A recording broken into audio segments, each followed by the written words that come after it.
তারপরে ইরান, এরপরে পাকিস্তান। ঐক্য এবং শান্তির জন্য পৃথিবীতে বহু চেষ্টা করা হয়েছে, আর যাতে যুদ্ধ না হয় সেজন্য তৈরি হলো ইউএনও, আকওয়ামে মুত্তাহিদা, যেটাকে ইংরেজিতে বলা হয় ইউনাইটেড নেশনস অর্গানাইজেশন। এদের কাজ হলো পৃথিবীতে যুদ্ধ বিগ্রহ না হয়, গরিবদেরকে বাঁচানো, ধনীদের বড় বড় দেশগুলির হাত থেকে ছোট ছোট দেশগুলিকে যাতে রক্ষা করতে পারে আক্রমণ থেকে, মানুষের ইজ্জত হুরমত, তাদের স্বাধীনতা সার্বভৌমত্ব হেফাজতের গ্যারান্টি দেবে জাতিসংঘ। আমি প্রশ্ন করছি, এই জাতিসংঘ পৃথিবীর মানুষের জান মাল, দেশের স্বাধীনতার হেফাজত করতে পেরেছে?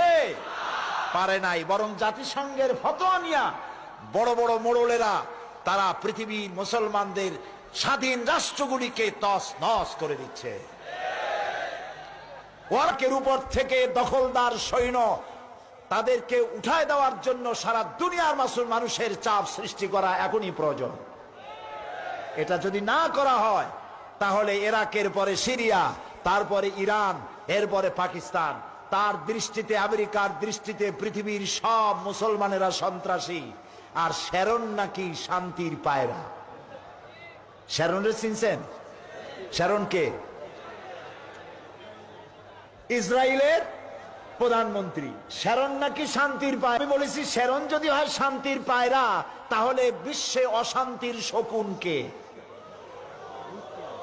প্রতি মুহূর্তে তারা প্যালেস্টাইনের মুসলমানদেরকে বুলডোজার দিয়ে তাদের বাড়িঘর ধ্বংস করে দিচ্ছে, তাদের মানুষগুলিকে মেরে শেষ করে দিচ্ছে, স্বাধীনতার স্বপ্ন মাটির সাথে মিশিয়ে দিচ্ছে। ইয়াসির আরাফাত